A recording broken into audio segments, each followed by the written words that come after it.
ιστορία του αθλητισμού είναι γεμάτη με παραδείγματα ανθρώπων που έφτασαν στα όρια του ανθρωπίνως αδύνατου.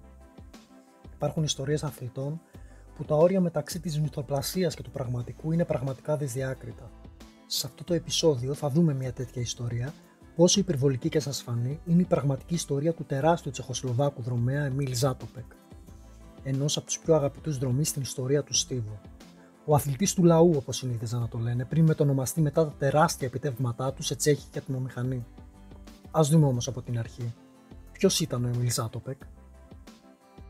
Ο Ζάτοπεκ ήταν το 7ο παιδί μιας τυπικής αστικής οικογένειας στην Τσεχοσλοβακία εκείνης της εποχής. Ήταν ένα πολύ έξυπνο παιδί και από μικρός ήθελε να ακολουθήσει καριέρα δασκάλου. Του άρεσαν πάρα πολύ οι ξένες γλώσσες καθώς και οι θετικές επιστήμες, κυρίως η χημεία. Σε ηλικία 16 ετών, έπιασε δουλειά στο εργοστάσιο παπουτσιών με την επωνυμία Μπάτα στην πόλη Σλίν και ταυτόχρονα παρακολουθούσε μαθήματα στο νυχτερινό σχολείο της περιοχής.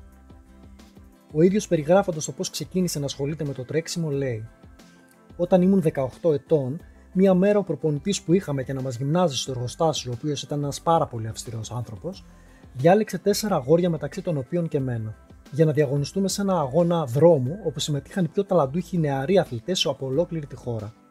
Εγώ δεν ήθελα με τίποτα να τρέξω και προσποιήθηκα ότι αισθανόμουν άρρωστος και ανήμπορος να συμμετάσχω.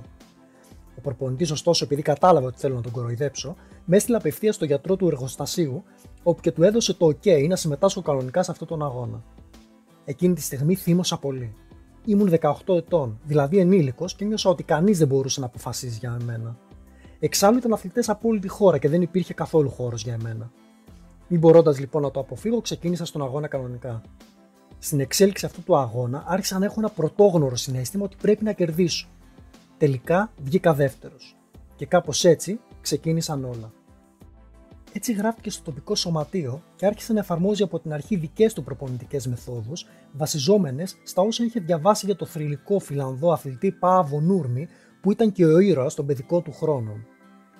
Ο Ζάτοπεκ ήταν ιδιαίτερα ευφυής και προσάρμοσε τις προπονητικές μεθόδους του Νούρμι στον εαυτό του. Στην ουσία δημιούργησε ένα είδος διαλυματικής προπόνησης με πολύ γρήγορα κομμάτια, sprint, όπου ακολουθούσαν αργό τρέξιμο σαν διάλειμμα. Η οπτική του για το τρέξιμο ήταν απλοϊκή. Συνήθιζε να λέει: το τρέξιμο είναι αρκετά απλό. Πρέπει να είσαι γρήγορος και να έχεις αντοχή. Οπότε τρέχεις γρήγορα για να αποκτήσεις ταχύτητα και επαναλαμβάνεις τις κούρσες για να αποκτήσεις αντοχή. Ο ίδιος ήταν αρκετά σκληρός και συχνά οι προπονήσεις του ήταν ακραίες. Για παράδειγμα, μια τυπική διαλυματική προπόνηση του Ζάτοπεκ ήταν 5 200 sprint, μετά 20 400 και στη συνέχεια άλλα 5 200 sprint. Όταν η παραπάνω προπόνηση του έβγαινε σχετικά άνετα, την αντικαθιστούσε με 50 400, στη συνέχεια με 60 και μετά με 70. Μάλιστα, στην προσπάθειά του να καταρρύψει εκ νέου το παγκόσμιο ρεκόρ στα 10 χιλιόμετρα το 1954, ο Ζάτοπεκ έκανε διαλυματική προπόνηση με 100 400 τη μέρα, 50 το πρωί και 50 το απόγευμα, ενώ συχνά η προπόνησή του έφτανε να είναι περίπου 40 χιλιόμετρα τη μέρα. Η διαλυματική προπόνηση που έκανε ο Ζάτοπεκ ήταν κάτι το πρωτοποριακό για την εποχή. Ο ίδιος, προσπαθώντας να εξηγήσει γιατί κάνει αυτές τις γρήγορες προπονήσεις με τα διαλύματα, έλεγε: «Είναι απίθανο κάποιος να κάνει 3 χιλιόμετρα sprint. Αν κάνεις όμως 30 εκατοστάρια και τα ενώσεις, τότε έχεις κάνει ένα». Το 1944 και μόλις με 4 χρόνια ενασχόληση με το στίβο, ο Ζάτοπεκ έσπασε τα εθνικά ρεκόρ Τσεχοσλοβακίας στα 2, 3 και 5 χιλιόμετρα. Μετά το τέλος του Δευτέρου Παγκοσμίου Πολέμου, ο Ζάτοπεκ, προκειμένου να πορευτεί επαγγελματικά, κατατάχθηκε στο στρατό της πατρίδας του. Λόγω των υποχρεώσεών του στη νέα του δουλειά, στην αρχή δεν είχε ιδιαίτερο χρόνο να ασχοληθεί με το τρέξιμο. Όμως σταδιακά του δόθηκε ολοένα και περισσότερος χρόνος για τις προπονήσεις του, καθώς όλοι πλέον αναγνώριζαν το ξεχωριστό ταλέντο του στο τρέξιμο. Η πρώτη φορά που έτρεξε ο Ζάτοπεκ εκτός συνόρων της πατρίδας του ήταν το 1946 στο Ευρωπαϊκό Πρωτάθλημα του Όσλο. Εκεί συμμετείχε στο αγώνισμα των 5.000 μέτρων που τερμάτισε πέμπτος με χρόνο 14, 25 και 80, συντρίβοντας το ρεκόρ Τσεχοσλοβακίας κατά 25 δευτερόλεπτα. Την ίδια χρονιά, ο Ζάτοπεκ αποφάσισε να συμμετάσχει σε ένα αγώνα στο Βερολίνο, όπου είχαν δικαίωμα συμμετοχής αθλητές από τις συμμαχικές δυνάμεις του Δευτέρου Παγκοσμίου Πολέμου. Όμως δυστυχώς για τον ίδιο δεν υπήρχε τρόπος να μετέβει σε αυτόν τον αγώνα.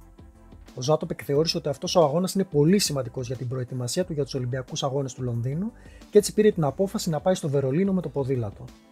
Φεύγει λοιπόν από την Πράγα με το ποδήλατο, διανύει μια απόσταση περίπου 350 χιλιόμετρων και πάει στο Βερολίνο για τους αγώνες.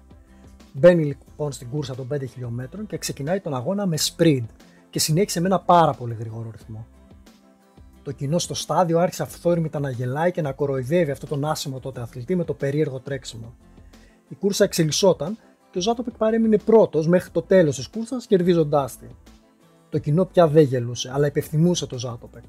Αυτός ο αγώνας, όπως είπε και ο ίδιος αργότερα, του έδωσε τεράστια αυτοπεποίθηση. 2 χρόνια αργότερα, το 1948, συμμετείχε στους Ολυμπιακούς Αγώνες του Λονδίνου, κατά σειρά στα 10 και στα 5 χιλιόμετρα. Στα 10 χιλιόμετρα κέρδισε πολύ εύκολα το χρυσό μετάλλιο με χρόνο 29:59 και 60 με διαφορά 48 δευτερόλεπτα από τον δεύτερο αθλητή, τον Γάλλο Αλέν Μιμούν. Στον αγώνα αυτό συμμετείχε και ο Βρετανός Jim Peters, που ήταν και ένα από τα φαβορί του αγώνα. Ο Peters προσπάθησε να ακολουθήσει το γρήγορο ρυθμό του Ζάτοπεκ με αποτέλεσμα να εγκαταλείψει τον αγώνα. Μάλιστα αποκαρδιώθηκε τόσο πολύ από την ανωτερότητα του Ζάτοπεκ που αποφάσισε να εγκαταλείψει το άθλημα των 10 χιλιόμετρων και να ασχοληθεί με το μαραθώνιο. Μετά από αυτή τη μεγαλειώδη νίκη, ο αγγλικός και αμερικάνικος τύπος έγραφαν σχεδόν προσβλητικά άρθρα για τον Ζάτοπεκ και το πόσο άσχημο ήταν το δρομικό του στυλ. Ο ίδιος σε μια αποστομωτική απάντησή του σε ερώτηση που του έκαναν δημοσιογράφοι σχετικά με το στυλ που τρέχει, απάντησε: «Όταν θα αρχίσει να μετράει για την νίκη όχι το πόσο γρήγορα τρέχει κάποιος, αλλά το πόσο όμορφα τρέχει, τότε θα αλλάξει το τρέξιμό μου».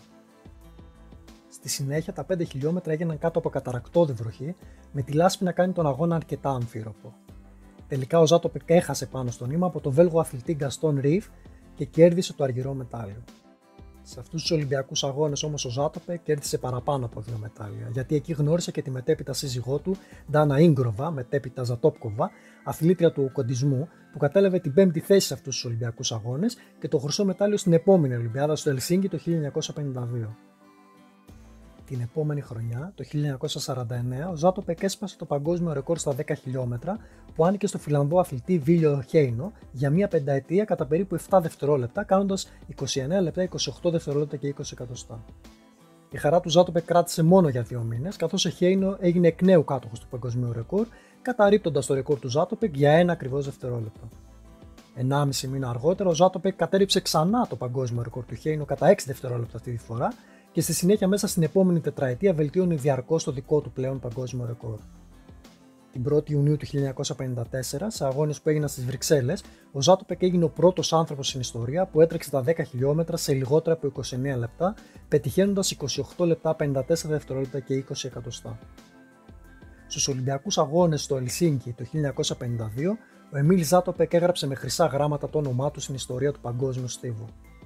Κανένας δεν μπορούσε να φανταστεί πριν από αυτούς τους αγώνες ότι αυτό που θα πετύχει ο Ζάτοπεκ ήταν ανθρωπίνος δυνατόν. Ούτε καν ο ίδιος ο Ζάτοπεκ δεν το περίμενε, καθώς αποφάσισε να συμμετάσχει στο αγώνισμα του μαραθωνίου σχεδόν την τελευταία στιγμή.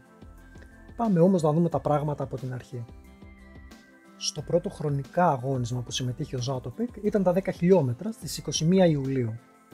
Η νίκη για τον Ζάτοπεκ ήρθε σχετικά εύκολα με χρόνο 29-17 που ήταν και Ολυμπιακό ρεκόρ, αφήνοντας δεύτερο το μεγάλο αντίπαλο και φίλο του Γάλλο Αλέν Μιμούν κατά 18 δευτερόλεπτα. Στη συνέχεια, στις 25 Ιουλίου συμμετείχε στα 5 χιλιόμετρα. Ο Ζάτοπεκ μαζί με άλλους 3 αθλητές, μεταξύ των οποίων και ο Αλέν Μιμούν, πηγαίναν μαζί μέχρι το καμπανάκι της τελευταίας στροφής με τον Ζάτοπεκ να ελέγχει την κούρσα από την 4η θέση. Εκεί ήταν που η τσέχικη ατμομηχανή πήρε μπροστά. Έτρεξε την τελευταία στροφή σε 57,5 δευτερόλεπτα, διαλύοντας τον ανταγωνισμό και κερδίζοντας την κούρσα, αφήνοντας δεύτερο το Μιμούν και πετυχαίνοντας ταυτόχρονα Ολυμπιακό ρεκόρ με χρόνο 14 λεπτά, 6 δευτερόλεπτα και 60 εκατοστά. Και ενώ εκεί θα έπρεπε να έχει τελειώσει η συμμετοχή του Εμίλ Ζάτοπεκ στους Ολυμπιακούς Αγώνες του Ελσίνκι, αποφάσισε ο ίδιος την τελευταία στιγμή να τρέξει και στο αγώνισμα του μαραθωνίου. Και μάλιστα για πρώτη φορά στην αθλητική του καριέρα θα δοκίμαζε αγωνιστικά αυτή την απόσταση.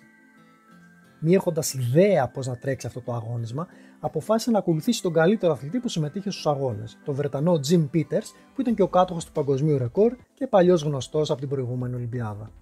Μάλιστα, ο Ζάτοπεκ έψαχνε στο ζέσταμα να βρει τον Peters και μόλις τον είδε πήγε να του συστηθεί με ένα πλατή χαμόγελο όπως συνήθιζε άλλωστε. Μάλιστα, η ιστορία θέλει τον Peters να το απαντά απότομα και σαν να μην ξέρει ποιος είναι, εξαιτίας της συντριβής του Ζάτοπεκ από τους προηγούμενους Ολυμπιακούς Αγώνες του Λονδίνου στο αγώνισμα των 10 χιλιόμετρων. Ο Ζάτοπεκ λοιπόν ακολούθησε τον Peters και μετά από μία ώρα αγώνα, σύμφωνα με μαρτυρία του ίδιου του Peters, ο Ζάτοπεκ τον πλησίασε χαμογελώντας και το ρώτησε: «Jim, αυτός ο ρυθμός που τρέχουμε είναι γρήγορος?» Ο Peters, βλέποντας τον Ζάτοπεκ να γελάει, νόμιζε ότι του έκανε πλάκα και του απαντάει για πλάκα: «Όχι, είναι πολύ αργός». Ο Ζάτοπεκ όμως μιλούσε πολύ σοβαρά και έλαβε την απάντηση του Πίτερ σαν αληθινή και αύξησε το ρυθμό του. Πολύ σύντομα χάθηκε από το οπτικό πεδίο του Πίτερς και μετά από μερικά χιλιόμετρα ο Πίτερς, υποφέροντας από κράμπες, εγκατέλειψε τον αγώνα του. Ο Ζάτοπεκ κέρδισε τον αγώνα με περισσότερα από 2 λεπτά διαφορά από το δεύτερο αθλητή και κάνοντας ένα μοναδικό τρέμπλ, κερδίζοντας την ίδια Ολυμπιάδα τα 5 χιλιόμετρα, τα 10 χιλιόμετρα και το μαραθώνιο. Κάτι που δεν είχε γίνει ποτέ ξανά στην ιστορία των Ολυμπιακών Αγώνων και κάτι που πολύ δύσκολα θα ξαναδούμε. Μετά τους Ολυμπιακούς Αγώνες, ο Ζάτοπεκ συνέχισε να προπονείται πολύ σκληρά και οριακά, θα έλεγε κανείς σαν να μην είχε πετύχει τίποτα στην προηγούμενη Ολυμπιάδα. Όμως αυτό που συνέβη στο Ευρωπαϊκό Πρωτάθλημα του 1954 έκανε τον Ζάτοπεκ να αναθεωρήσει σχετικά με τις προπονητικές μεθόδους που χρησιμοποιούσε. Στα 5 χιλιόμετρα λοιπόν έχασε με πολύ μεγάλη διαφορά από το σοβιετικό Βλάντιμιρ Κούτς και αυτό του στοίχησε. Τον επόμενο χρόνο, σε μια συνέντευξη τύπου προπονητών στην Πράγα, οι Σοβιετικοί είπαν ότι ο Κούτς τρέχει τόσο γρήγορα όσο ποτέ ο Ζάτοπεκ δεν έχει τρέξει με τη μισή προπόνηση που κάνει ο Ζάτοπεκ. Αυτά τα λόγια πλήγωσαν πάρα πολύ τον Ζάτοπεκ. Ο ίδιος είχε πει: «Δεν μπορούσα να κινηθώ. Σκεφτόμουν γιατί. Ρώτησα τον Κούτς τι προπονήσεις κάνει. Τρέχει μόνο 20-400 τη μέρα κι όμως κάθε χρόνο τρέχει γρηγορότερα. Παράγει ποιότητα στις θέσεις της ποσότητας», αναγνώρισε. Στους επόμενους Ολυμπιακούς Αγώνες στη Μελβούρνη το 1956, ο Ζάτοπεκ συμμετείχε μόνο στο μαραθώνιο.